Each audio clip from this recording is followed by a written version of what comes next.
We're at home with the Gamecocks, and now we're going to visit with Jacksonville State tennis coach, men's and women's tennis coach, Andres Amores. We have chatted with John Gross earlier, and I tell you, we're going to have to start buying, putting some stock in some razor blades or something. He's got a beard. Now I see you. First time I've seen you in a month or so, and there's a growth on your face as well. So the hibernation, you're just taking it easy too a little bit That there, I guess, right? that's right, Mike. I mean, just staying at home here, and time just goes by. Just waiting for things to go back to normal, I guess. All right. First of all, everybody safe? Your family, everything good with them at this point in time? Everything is good. Thank you for asking, Mike. As you know, I'm originally from Ecuador, so this whole pandemic is affecting everybody back in Ecuador. The situation is pretty bad. People are not allowed to leave home, but fortunately, everybody's safe. They're at home, and we're hoping for things to get better, hopefully in time. You're young, early in your coaching career, and boy, I tell you, this is something entirely different. I guess right now you'd be getting ready for OVC tournament play, would you not? As we take this at this time. Today would have been the day we would be traveling to Nashville or Murfreesboro. Actually, it was going to be a tournament in Murfreesboro this year.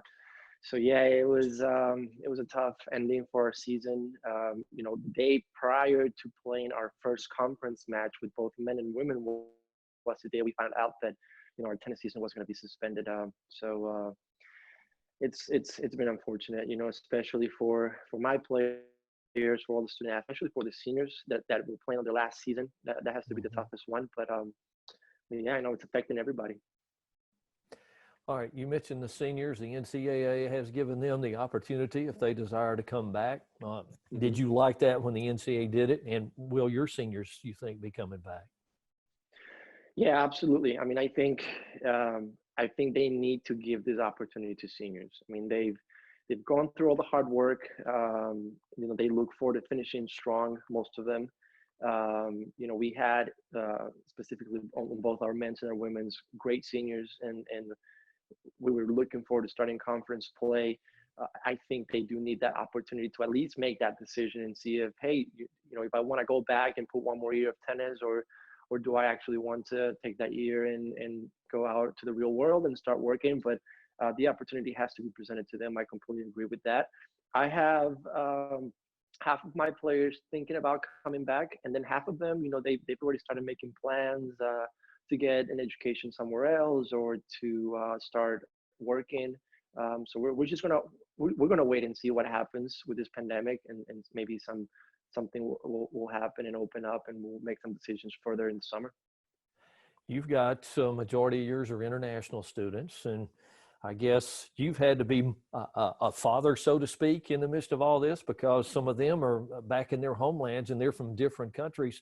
It's as bad there or worse than what we've gone through here in the United States, I guess, correct? It is. I mean, our men's and women's team has players from absolutely everywhere. I mean, we got players from South America, we got players from Europe mostly, and every country has been facing this, and it's been different in every country. I have a few players that they're in quarantine back home, waiting for them to. They just arrived. I have a player from Italy. He had to go through that. A player from Ecuador that is going to start to have to go through that and stay in a hotel for 14 days before he actually goes back home.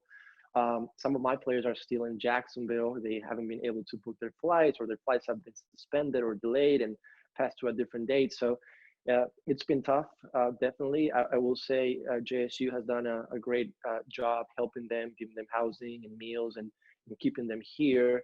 But they right now they all have to just wait and see what happens. The other issue that they face is obviously if they do go home, how this is going to affect them once they get back. And our international students are here on student visas.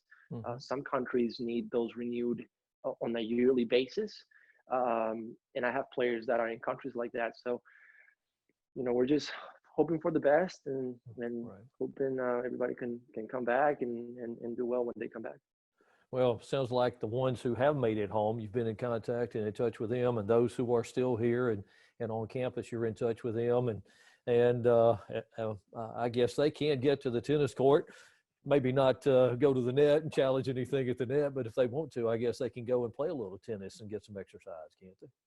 They do, yeah. And the courts are still there. They're open. I know that some of them have been able to go out there and practice. Obviously, my advice to them is if you do go out there, make sure that it's you don't go in big groups in large numbers. Always make sure that your hands are clean and sanitizing everything that you use.